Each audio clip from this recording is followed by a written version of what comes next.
Hey, everybody, welcome back to another episode of the Grunt Style Foundation podcast. Today, we have a very special episode for you. We are joined today by Sergeant First Class Retired William A. Stevens. His friends and family like to call him Stevo. Bill, or Stevo, has quite an interesting story to share with us today. He is taking a very unconventional path as he continues on his journey of personal healing and issues dealing with mental health and post-traumatic stress and anxiety and depression. So everybody has their own path up the mountain, and Stevo's is a very interesting example of that. So let's go ahead and bring Bill or Stevo onto the stage. So which do you prefer, man? Do you prefer Bill or do you prefer Stevo? How about you call me Stevo? Because most interviews I do, they call me William or Bill.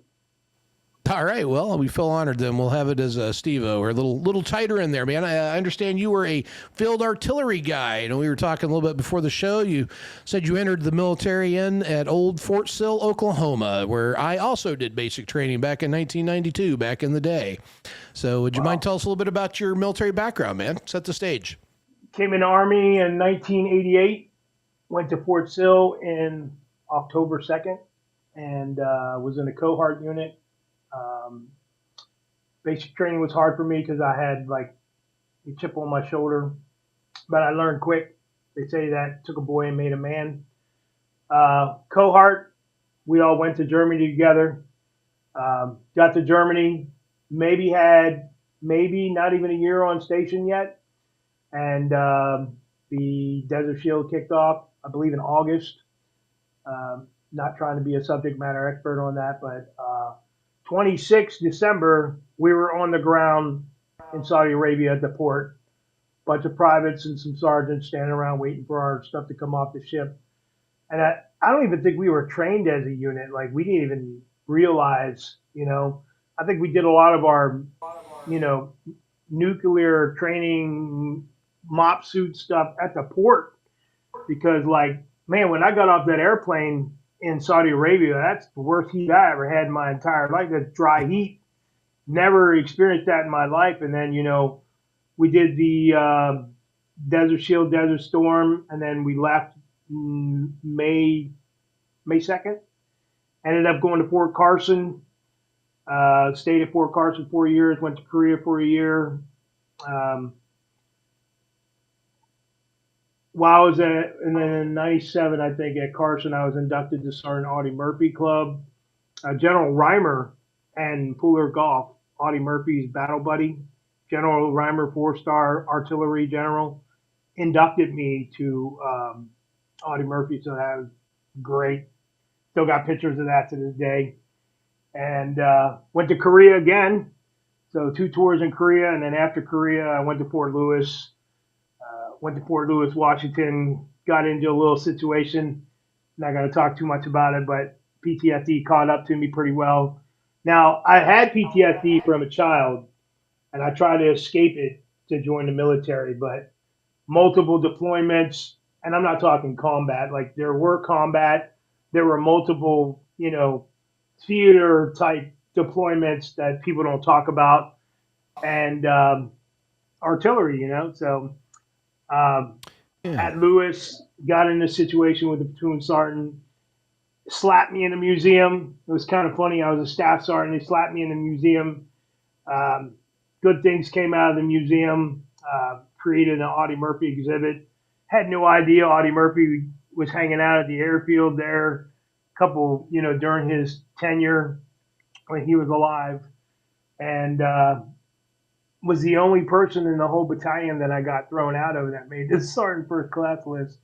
So a lot of people try to get me removed from it, but hey, yes, God was on my side, and I had like 9 lives. So then went to Fort Riley and deployed multiple times before we went to OIF 1 and then back to back OIF 2. But while I was in 1, I got relieved again because a soldier I was a platoon sergeant, and the soldier tried to like stand up to me. And while I was in Korea, I learned. So now in the military, they call it combatives. No, close quarters combat. So in Korea, we learned combatives with the ROK Army. So let's just say I got a couple swings at me, and I took a Larinac shot, Next thing I know, I'm standing in front of the sergeant major, and he's like, "You're now going to be the battalion reenlistment guy." And I'm like, "For what? We're in combat. We're going to combat." Now you still got the mission, still reenlisting soldiers in combat. So let's just say I turned a bad thing into a great thing, because when I left that theater, most of the people that I reenlisted, over 159% retention status, which probably my mission was like 80, and everyone hated me. But I learned to sit down with soldiers because they're not numbers. They have families, they have needs. Trying to get an artillery guy to be like a brain surgeon is kind of hard, but when you give them 20,000 tax-free dollars, it just starts coming out. And then they want to re-enlist all kinds of crazy different places. So you got to put your life on the line and go out to the Cross Sabers, knowing that you can get sniped out there re-enlisting a soldier. But I volunteered for all kinds of missions and stuff, and it was great, you know. And then I called Department of the Army, and I was like, "Yo, I can't be here no more. My career is going nowhere." So they sent me to New Cumberland, Pennsylvania, which was like 20 miles from the house from where I was born. Became a observer controller trainer. We were field artillery observers. We would observe National Guard units, and they actually did not put me out because I had a TS SCI level clearance. They made me like the S2. So I worked with a chief warrant officer, and we made sure that the units were briefed. And then everything changed in 2005. We started training units at Fort Dix. Like our whole mission moved from New Cumberland to Fort Dix, and we would come home on the weekends to see our loved ones. But we trained soldiers for Iraq and Afghanistan. And then in 2006, end of 2005, I got selected for a combat arms assessment team, kind of like, "Hey, you're not married, you're going." And major, captain, 3-star first class, we went over there supposedly to evaluate training, and ended up collecting classified data to write a handbook for Center of Army Lessons Learned. That's where I got, we sat down with units and tried to come up with like the everyday scenario, because the enemy was catching on to everything that they were doing.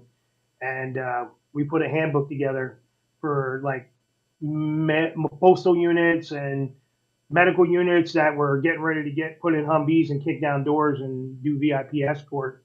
So that book was Security Force Handbook 0206, most requested publication in the Army in 2006.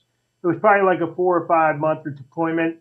Came back, was told it wasn't going to make Master Sergeant, so I sat down with my fiance, went to Walter Reed, got a psych eval. Next thing I know, I'm sitting at the Wounded Warrior Transition Unit.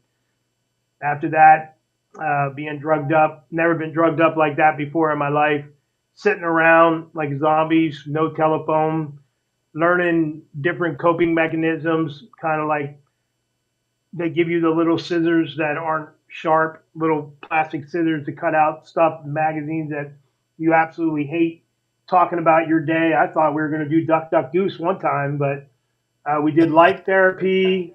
We did, we would take markers, black and red markers. So red is pain, black is like calm, cool. But it all started out with red, like depicting your day. And then eventually it went to red and black. And then finally at the end, everybody was writing on the board their daily message, you know, even if it was a couple words in black. And then 12 of us in a group, we all came out different times. I came out in the middle, and we had one female in the group who was the Marine Corps Staff Sergeant who was abducted in her recruiting command. And that dawned on me because I thought we were all combat killers, and she wasn't. She had never been in combat in her life. So I'm like, wow, everybody has trauma. I didn't know that trauma was even, it was all instilled into me that trauma was all like combat. PTSD is not on the outside. And then, you know, I finally realized that my ex-wife was a psychiatric nurse, and I'm like, boy, I'm in store for a ride when I get back. So then when I got back after I retired in 2008, October 31st, that's when the hell started. Like our daughter was born in 2007, my daughter Isabel, and trying to stay up at night and try to write a resume all drugged up, trying to get jobs, trying to still be a platoon sergeant and think that I'm in charge. And then I got to work at a cola place, hated that. Being a merchandiser, people telling me, stepping all over me at Walmart and Walgreens. And then I go to work for Pennsylvania Corrections. And that's why I say mental health is a life sentence without parole, because people were like, how do you know? Well, I worked in the prison system. Even convicted killers get parole, you know? But in PTSD, the demons are always with you. So 10 years of a non-intimate marriage. I finally worked for the government as a security specialist. Let's just say that was kind of toxic. From 2009 to 2015, I had one director. From 2015 all the way to 2023, I had 7 security directors. So like the leadership just changed all the time, and I've been there the whole time, like the whole longevity, and just didn't agree with policy. And finally, I got fired after 16 years over an email. I filed for disability retirement and said, you know what? I need to start putting this message out. 2017, I wrote a book called The Mirror. 2024, I wrote The Broken Mirror, kind of opening Pandora's box from The Mirror, and sold my house for $300,000. Got my civilian disability approved. Bought an RV. Was been out on the road helping veterans, service members. Actually, sit down with some active service members on my way back. Marine, Air Force, it doesn't matter what branch, but I do know that this book right here, The Broken Mirror, is saving lives. I give those books out more than I sell them. I use my own money. I also have like the 1821 production platform that I created, which is going globally now, which is trademarked. Like the Grunt style logo, my stuff is trademarked. And when I went to the awards ceremony in Phoenix, I was not known as Stevo or Bill. They called me 1821. Like I get off the elevator, they're like, "You're 1821." And I'm like, "Oh my god!" And now I'm a number. So it's been a So let's, ride. let's talk. Now I'm back now, so in Pennsylvania. Yeah, so Stevo, let's talk about your books. Your first book, The Mirror, which came out in 2018, which as you'd mentioned, you have received some awards for your work in literature. And what is this book about, and what was the journey that led you to that point to take a shot at becoming an author? So I wrote a lot of poetry from when I was 19 all the way until I retired. There were a lot of dark nights, lots of long guard duty, out on guard, writing on little pieces of paper, keeping them in a little thing called the secret box. So my Right. father passed away in 2017, and I was already working on a manuscript. So when he died, um, I thought it was time to tell my story, because like my mom was already passed away. My dad has just passed, and I have been going through hell with my wife. I wasn't divorced yet until 2019. So that is therapeutic poetry. So that's about relationships, stuff that happened to me in the military. Hell, I even have some Star Wars stuff in there, because like that whole fictional, non-fictional world is like Kylo Ren had PTSD, and people couldn't even imagine how crazy that guy was, you know. So stories in there about, different holidays, being lonely, things about my mentors, um, and then um, for a while it was dormant. First 3 weeks it came out on Amazon and sold out. So yeah, I was under Book Venture. They went out of business. Then I rebranded in 2024, called The Mirror Second Edition. That was the second branding. And then while I was doing that, I started talk to text on my phone. On May 4th, 2024, I started writing The Broken Mirror, which was all talk to text, no AI. I would just talk to my phone and the words would come out, and I sent it to a guy who wrote for Gettysburg Battlefield. So when you write for the Gettysburg Battlefield and newspapers, you know it's going to be supreme editing. And he didn't want no money for it. I gave him the first copy that was released on Halloween, 2024. Yeah, 2024 Halloween it dropped. And after that, I was on the road. So the Broken Mirror is about the broken bond between me and my kid. Because, like I was telling you, when you call your child the B word, and your ex-wife or your wife at the time the B word, the wife really doesn't care because she's a psych nurse and used to it. But the child, looked at you like you're, not the father. I was never the father that I was meant to be for my daughter, but now she knows with my mission and my stuff that I'm doing with 1821, out helping veterans. She knows because I don't date. I'm not intimate. I don't have a loved one. I just have my little long-haired Chihuahua, and we're out on the road in the RV. So I took some time to come back here to Pennsylvania to get some maintenance done for the RV. Flew to Phoenix. While I was out on the road, I found out that my book, I was trying to hold it up here, but I got a filter on. Maybe I can turn the filter We'll off get while a we're copy talking. of it and put it in the onto the screen. So we'll take care of that for you on our side. So you've had a very remarkable life, really overall. And you said something earlier that I'd love to circle back around to here because I think it's a common element that we see in this space almost all the time, and that's so a lot of times there's issues that impact our mental health that are oftentimes rooted from well before our time in service. And I've definitely seen that on my own. I think it's true for every veteran that I've known and talked to that is trying to get onto a path towards better mental health. And it sounds like yours started in your childhood. And you carried that forward and it reemerged into the military time. Do you mind talking about that a little bit? So my childhood, I was a skater, and that's the way I escaped because, like, my father was two-time Korean War veteran, Pork Chop Hill. Uh, he was very mentally and abusive, physically abusive with me and my mom. My mom would get like frying pans thrown at her and stuff thrown at her. Me, I'd just get my butt beat. But my dad beat me so hard that when he beat me, the buckle to the belt would go into my skin.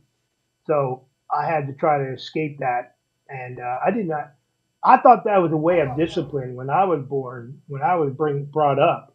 Now you can go to jail for that. Oh, sure. Yeah. So, and I joined the Army to escape that. And the next thing I know, Yeah. I'm 19 years old, standing in the damn desert, in the desert in combat.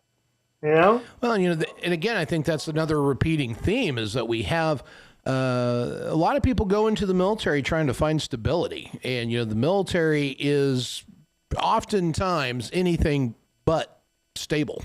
So I think it can kind of compound the issues. And it sounds like that might have been a little bit of what you had ran into. When you were in service, was that something that you had dealt with from the beginning, or is that a triggered event that led to a chain of other events, or how did that begin to unfold for you? I enjoyed being deployed. It was better than being at the base and spending your money all the time. But it started catching up to me, like missing home, toxic relationships. I did drink a lot while I was in Germany. My dad was an alcoholic, but after I started like going to like sick call and saying like I had headaches and blah blah, and then getting a psych eval and be like, well, go back out on the battlefield. That's the way psychiatry Yeah. was back in the day, and I still think it's like that. I just wanted to tell you that it's not even in the veteran community. I thought like in the in the active side, things were better. And I sat down with the soldier, Fort Stewart. I was at Fort Stewart at the campground, and I talked to an active duty sergeant. He has 3 years in, and he said that the suicide rate is terrible on the active side, and all they do is just like push you to do the mission, and it's like patting you on the back, and I'm like, how can that be true, man? That they did that to us when I was in. A lot of people don't understand that op tempo of what was what it was like in that early first part. Through the early 2000s. I mean, it was just back to back to back deployments, and if you weren't on deployment, you were out at NTC or JRTC, or you're training up to go somewhere. And then, really, for those that were in the service prior to 9/11, like both of us certainly were, the op tempo was still pretty crazy. We had Haiti and Somalia and Haiti, Bosnia, Egypt. Kosovo. I mean, Egypt. Yeah, the MFO mission. I did that one in '97. It was a lot of pretty intense tempo even then. Enter in post 9/11 world, it became life. The military took a boy and made a man. So do you feel like you found what it was that you were looking to escape to?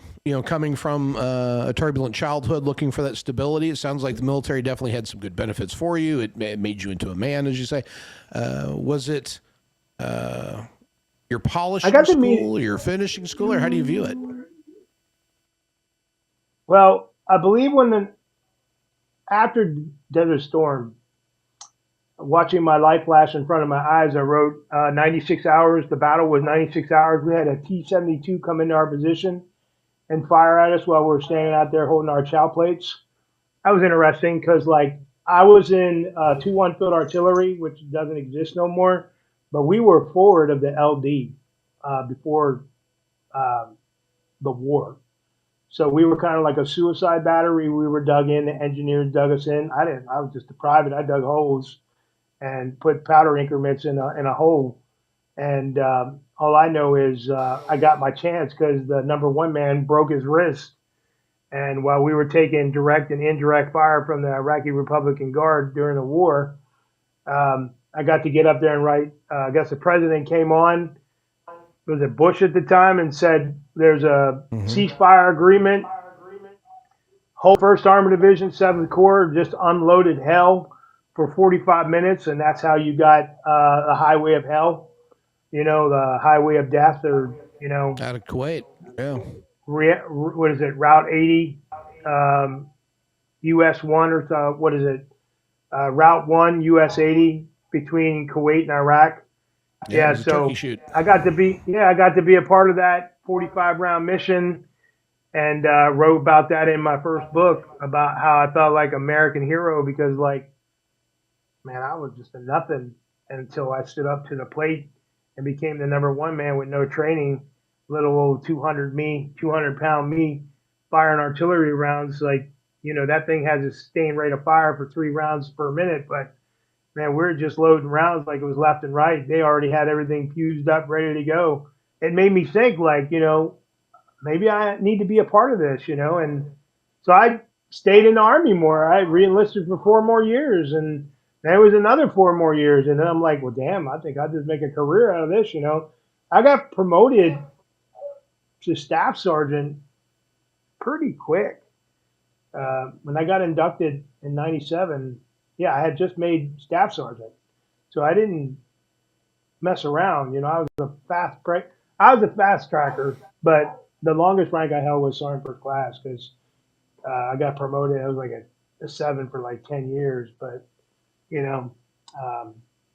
was a ride. Yeah, it was a ride. So you said you did some time, 2 different times. I think you said you're actually over in Korea. Where were you at over there? I happened to be at Casey on 1st of the 15th twice at Casey. Okay. Yeah, I was up at Gary Owen, right off in Area 1. I don't know if that was still a thing or was a thing in those days. What years were you there for? End of 97, 98. And then again, I think in 2000 before. Yeah.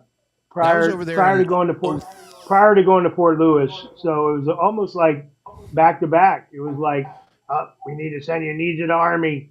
4 years at Carson, 1 year in Korea, 4 years at Carson. Carson was my best assignment. I used to go snowboarding, and I dated a girl for 8 years, but I'm glad I went to Korea the 2nd year because I came back and found out that she had all kinds of skeletons. But the Mirror, I wrote a lot of stuff about her in the Mirror. like this Yeah. unknown ex girl. I didn't say no names, but I wrote a lot about it, and I didn't want people to end up like me. So, Yeah.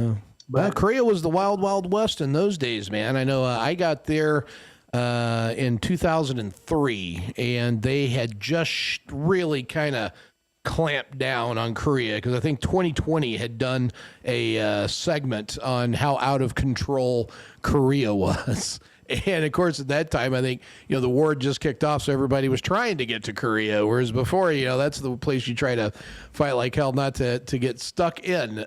So, what an interesting what time was. How was Korea for you? Especially down at Casey. I know when I was there, Casey was where all the action was. That's where you wanted to go for your R&R. How was Casey in your day? I don't know why, but they always put me on courtesy patrol. Like I was always on courtesy patrol, but I learned what MP was real quick. Mutilate and punch. Because when you left that gate, they didn't care what rank you were. When they got alcohol or soju in them, Oh yeah, and soju, you man. were in the club, But we used to go to some place down in Seoul. I mean, in Seoul and some places in Tongsuchun called the Stab and Jab.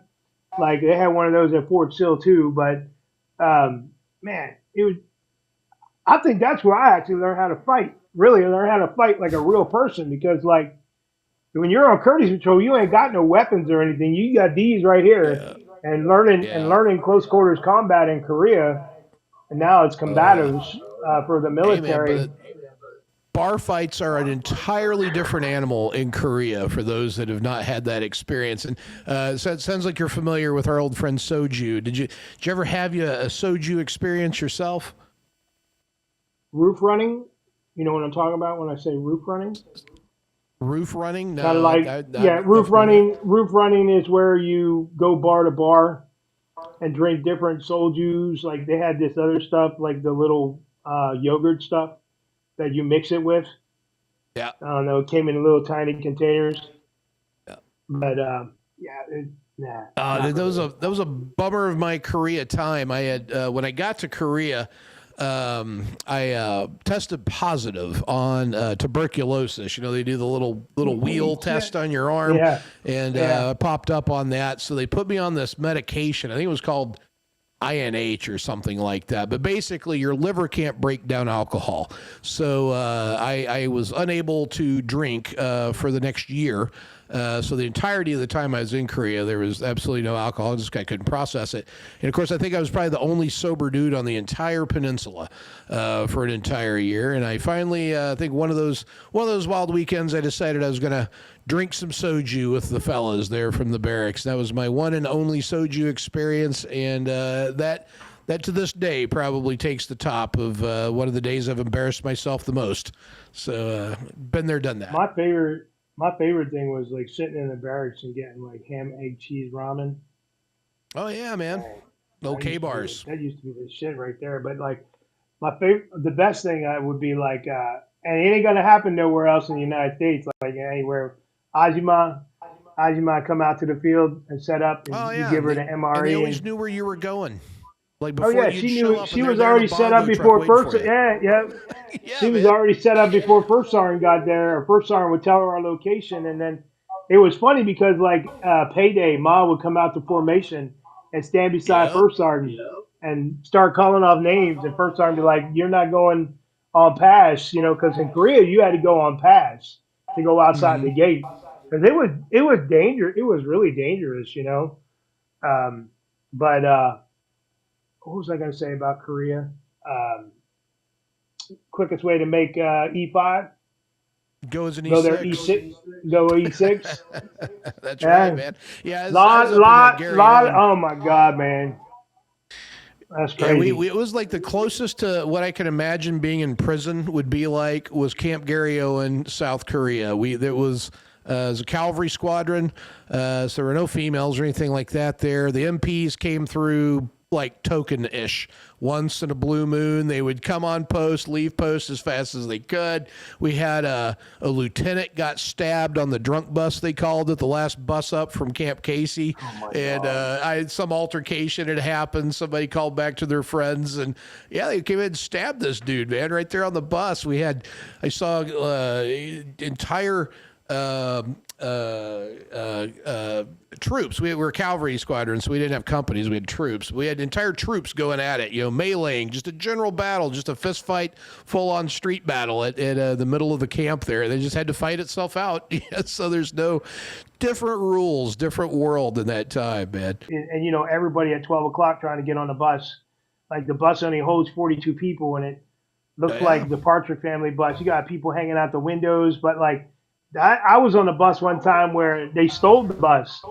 Like they threw Odyssey off the bus, and the guy was drunk driving around dropping people off, and they just dissed the bus, But we called it the walk of shame because like we would walk if we missed the bus, you had to walk from like especially the people that were stationed at Hovey, they would walk from Tongashawn all the way through Casey and then out the back gate to Hovey, and it was terrible. Yeah, we had a couple of guys commandeer a taxi cab. They had missed the drunk bus to get back to Camp Garrio, and so some poor little cabbie ended up getting shanghaied. Yeah, so different days, different. I don't know what the Army's like these days over there, but those days was an awful lot of fun. Yeah, my military career was very unique, I guess. Some people had rough, and some very bad combat experiences. I did lose some friends, saw a lot of dead people along the road in the desert. We didn't have time to pick people up. We had a mission and we had to get somewhere. And, I have a lot of friends that were in combat with me that are no longer here. Black lung stuff. I was actually there when the skies were black. So, do you have any lingering health effects from that, from the oil well fires? No, actually, I think I'm in pretty good shape. So most of mine is PTSD, mental health. I did have some kidney issues for a while, but then I started eating real healthy because like when I got out at 43, I was diagnosed with diabetes, but now I'm 56 and I don't have diabetes no more because like I was very pure out on the road, like doing my thing. So, but yeah, let's talk a little bit about that, Stevo. So you have a unique situation that you're in now. Part of your healing journey, beyond authoring these 2 books and spreading the word and raising the awareness of mental health and these issues, especially in our community, you're actually out there traveling, man. You're in the RV, spreading the word organically, going to the people. How did that get started? And tell us about that. That's fascinating. So I had a friend, John Hall, who actually wrote the preface to my book. He's like a punk rock singer at night. Sings in a band called Edgewood. So my audiobook has his song chapters in the beginning before the audiobook starts. But he has an RV, and he would tell me, man, you need to like get away, and like you're stressed out, like you got a lot of drama going on, like you're not even married. So I sold my house for $300,000, got about $200,000 out of it, bought me a $28,000 Class A RV, 2012 Thor Hurricane. Never traveled while I was working for the civilian government. I was always behind the desk while they were all TDY or traveling, and took the cat and the dog and loaded up and did all my research prior. He told me all kinds of stuff I should need before, and I went up to New York with a solar panel and a Starlink system, and the guys hooked everything up, and next thing I know, I'm on my way to Florida because I told my daughter, I said, I'm coming to Florida. I've been to Disney a couple times, but, never myself, so started out driving along the East Coast, West Virginia, South Carolina, North Carolina, Georgia, down to Florida, stopping at all these different places and just seeing homeless people at gas stations. And Last Thanksgiving, no, Thanksgiving before, me and my friend John went down into Harrisburg and gave out like sundry kits to homeless people and sleeping bag covers. And I had like people donate that stuff to us, and I had like 200 of those left over, and took those out on the road with me, and I still have some left. But being out on the road, it's been different, like different campgrounds. Some of these campgrounds are like as much as a mortgage. So you have to like find out the cheap campgrounds and stuff. And, people complain that the bathrooms are terrible. I'm like, man, you ain't seen a porta john in combat compared to this stuff here, but I will tell you, being out on the road, I was much more healthier, like pure air, learned a lot of little secrets about my RV and healthy eating. Like I didn't eat at fast food and all that. I made cooks and steaks and stuff in the RV. And um, even my dog, my little dog, I gave her pot stickers instead of dog food, like vegetable pot stickers. And she was very healthy. I've had that dog for 11 years, man. So um, now I'm back, and all I'm doing is coughing and hacking, and like I'm like, what happened, man? Like I'm only here till April. I bought a studio because it's hard when you're out on the road and you don't get mail. And my buddy got tired of sending me mail and stuff, so I bought a little studio for 800 bucks. My RV's sitting outside. I'm getting ready to put it in storage and get some transmission stuff done to it, and get it all maintenance stuff, because you got to make sure you do maintenance, and that's where the money comes in when you have an old RV. But I'd rather have an older RV that's built like a rock than the new ones that they just put them together and they fall apart. Like I've seen people that have $700,000 to $1 million RVs, and they have diesel engine issues, and like the company won't do anything about it. They are stuck with that problem. So I did a lot of RV 101s online with my 1821 and my William Stevens platform. Do a mental health message every morning while I was out on the road. Took a lot of Ubers because I didn't have a vehicle with me. Purchased an electric bike. Used that to go out and help people, and interacted with a lot of people. I know my book is saving people's lives. I interacted with a guy before I left Florida. His son was coming down to go into the Navy and was in a head-on collision, and he lost his son, and this guy wanted to unalive himself. So I sat down with him, kind of like teach, coach, and mentor. He was a command master chief or master at arms, I believe, in the Navy. Was going to unalive himself. Gave him my book. 3 days later, he was in a hospital for some issue with his mouth bleeding and stuff. And I talked to him a week later, and he told me this book right here saved his life. So that's better than any review on Amazon or anything when you have real life stories. And then I purchased out of my own money challenge coins, lapel pins that are shaped like my 1821 production shield logo. I have bookmarks that I bought that I hand out, and I've probably given out about 60 or 70 of these. So I only ask people to do a review, and now the audiobook is out, and a veteran recorded it. Um, he took all my audio tracks that I did for my kid. You can find those on Spotify if people don't have enough money to buy like the audio. You can go to Spotify 1821 Productions, and my audio piece that I did that they did not accept because a little barky in the background, but you have to have everything silent, and they didn't accept it, so I had to spend a little bit more money. Audiobooks are not cheap either. So right now, the Broken Mirror is on like 15 different audiobook platforms. Um, the contract is already done. Halloween this year, the Mirror will be dropping, but I changed it again. It's called the Mirror Black Edition. So I changed the cover from a gold cover to black and white because um, the haters, brought the darkness back. So I created the Mirror Black Edition, and that's going to be dropping on audio. And then while I was out, I came back and went to the award ceremony, and people told me, you know, you should write a memoir about yourself, like the stuff that happened to you when you were a kid and why you have PTSD. And I'm also I'm a veteran advocate for mental health. I'm an author advocate. Also, I'm on YouTube. You just look up 1821 Productions. So, 1821 Productions is just the global platform that I stand on. It's a voice of the voiceless. I trademarked it. What was uh, the motivation, or what was the drive? What was that seed that initially started for you to go, like, I got this poetry. I've been doing this poetry and it's helped me, and it's been a part of my healing journey. I want to share this with the world. Like, how does someone come to that doesn't have a background with that?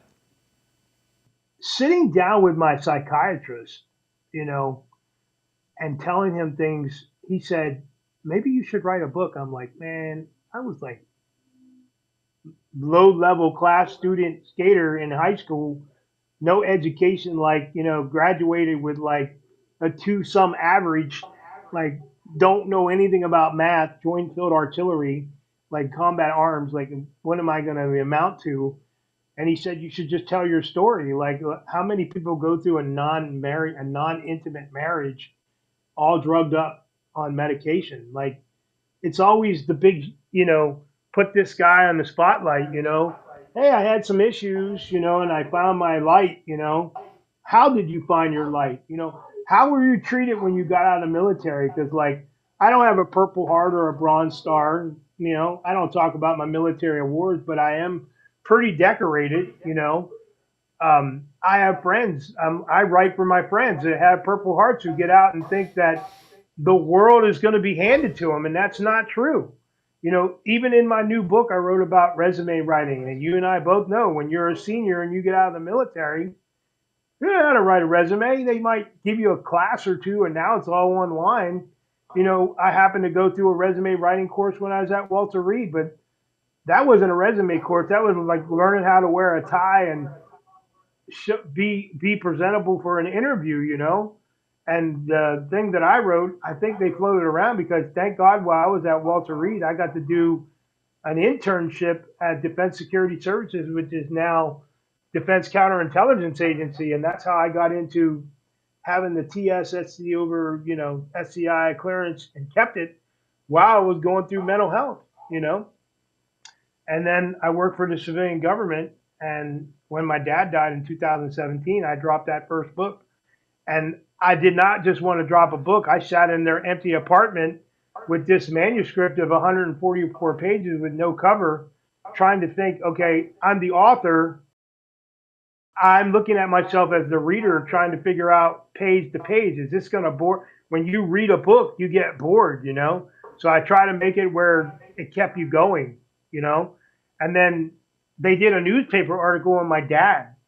And I don't know why the hell they took pictures of me, but they took pictures of me in the hallway, like with the light and stuff in their apartment complex. And man, I was like, that's like me walking to heaven to see my dad, or me going to see the light after this PTS thing behind me, trying to put all this crap behind me. So I used that as a cover. So when you were you made the decision that you wanted to take your hand at publishing this poetry that you've been working on for so long. What was the process like for that? I mean, how do you learn how to publish a book? And what, if for people listening to this that might be inspired to follow in your footsteps, what would you advise them? What guidance could you give to help them along that path? Don't be eager to do it. Don't think that it's going to happen overnight. I was like a shotgun. I was trying to get it out. I found Book Venture. They're no longer around, but like, I didn't do my research. Do your research, talk to credible authors. I wouldn't go with a publishing company because if you publish on Amazon, they take royalties from you. So if you publish a softback, they take 40% for printing. If you print a hardback, they take 60%. Your publisher is going to take royalties from you. So you're going to end up selling a $28 book and get $1.41 every time someone buys your book. Unless you have them all print on demand, you have them all printed in your house and you sell on an e-commerce website, then you'll get 100% of your royalties. But remember, you had to buy those books and now you have to sell them for a higher price. You could self-publish and do all that stuff. You can do, like, what's it called? Canva to do your advertisements. There's clip art stuff out there. There's CapCut where you can make your own advertisements. I interact with a lot of authors. We share knowledge. We share knowledge about different organizations, different award organizations, who's fake, who's not, who's drawing the money from you, who's on the pyramid thing that wants to get rich. Uh, I'm not in no pyramid game, you know. I think where I get my credibility from is my mission, my global mission. Not hey, I'm a published author and I want to sell thousands of books. You know, if you go online and you see an author who sold, uh, sometimes you can find out they sold 100 books, but they got 1,000 reviews. How do you think they got them reviews? Not from selling books. They bought those reviews. Like if you sold 100 books and you got 25 or 50 credible reviews, you're a credible author. There's platforms like your all's platform where you do so much stuff that people don't even realize. And I'm thankful for that, because like one day I hope that I can say that 1821 Productions actually really means mental health global. Yeah, I hear you, brother. So, hey, man, I want you to tell me a little bit about the second book on Broken Mirror. So we know that the mirror is about poetry, and it is a big part of your journey, as part of your healing journey. The second part of that, the new book, The Broken Mirror, is more biographical in nature, right? How did that get started? Why did you decide to do that? Kind of like an apology to my daughter and all the people that I like hated on. Um, so the overall message of that book is building like mental tools for your mental toolbox. So coping mechanisms, which I discussed with you, like ice beanie, weighted blankets, cooling blankets, stop taking the pills, stop accepting overprescribing, different types of PTSD. So I follow a guy named Sean Cross. Any means necessary. He wrote a book called Anything About Sean, and he wrote about 200 different mental health conditions, which totally inspired me. Um, I wrote about death and dying because when you're suicidal, you write you. In 2014, I was suicidal. My mom died at 61, and I was going to unalive myself in my daughter's bedroom to show them that I meant something. Paint the walls red. Paint the town red. And my mom died and inspired me because I had to take care of my dad. And um, then the broken bond between me and my kid. And this book talks about military transition. So the self-help military is where I got the transition thing, where you get out of the military. The grass is not greener on the other side, brother. You know that. And I wrote about resume writing, how people get out and say, my awards are going to get me, this job. No one cares about your rewards. No one cares that you were a platoon sergeant or a colonel.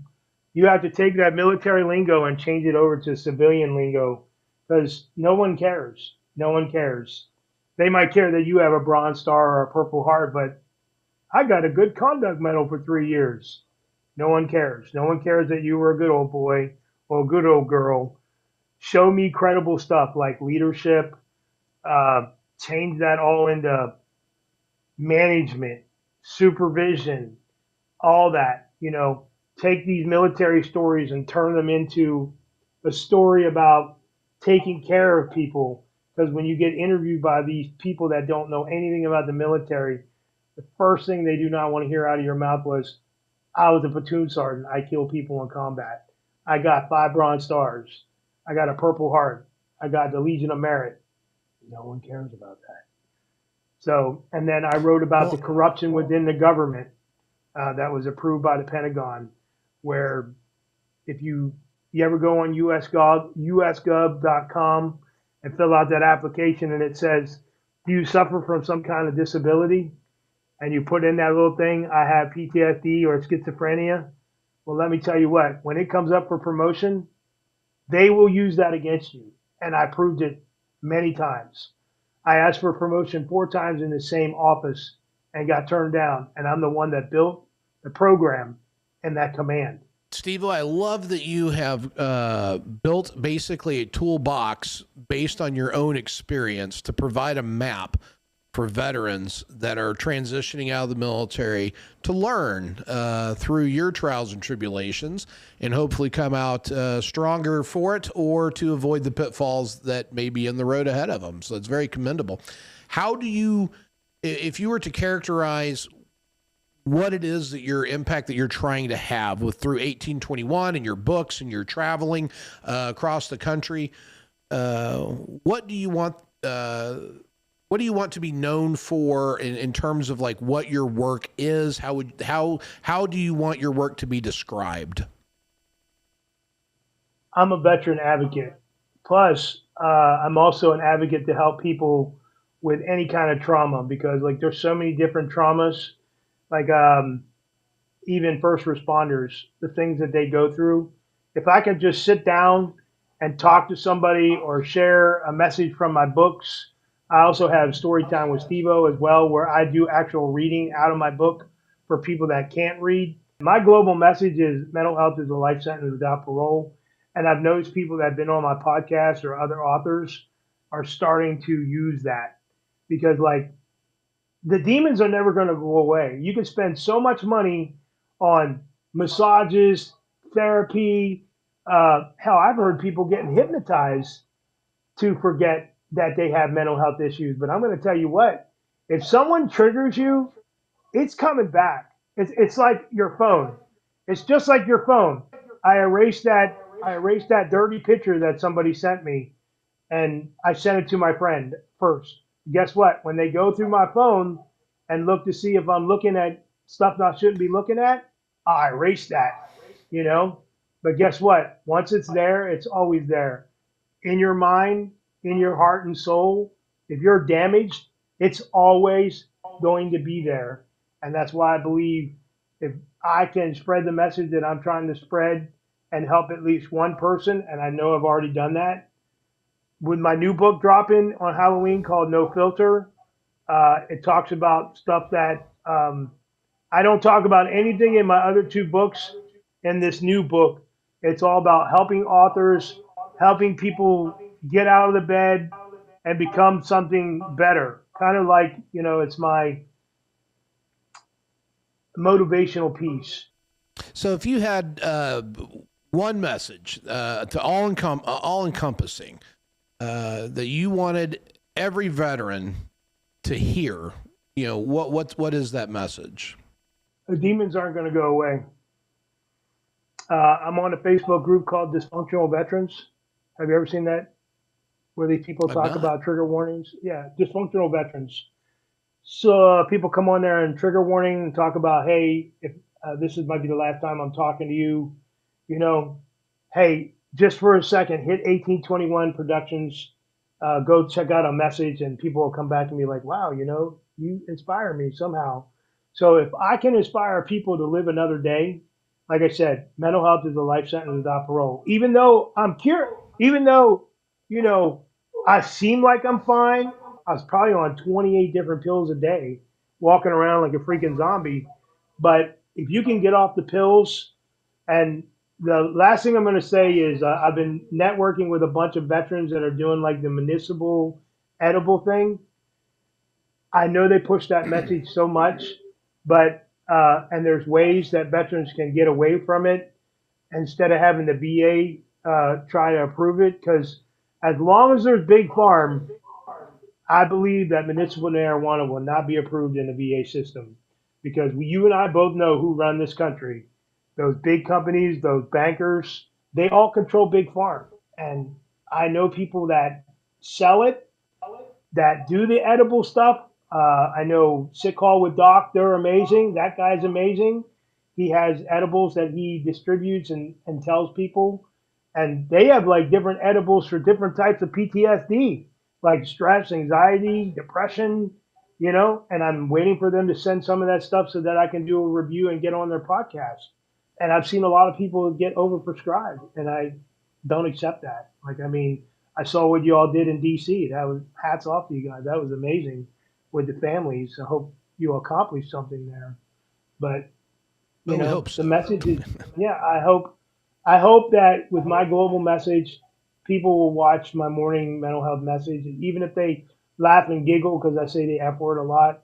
Thank God I didn't say the F word here, but I say it a lot to make people laugh because, like, I grew up with that. If I can help put a message out to people or veterans that are transitioning from the military and don't fall in the rabbit hole that I did, and if you have a story, be the untold voice of the voices that cannot be heard. I am the voice of the voiceless. So, Fantastic. And where can people find that daily message from you, Stevo? Facebook, 1821 Productions. 1821 Productions on Facebook. And if you are looking for Stevo's books, you can find them at 1821breakdown.com.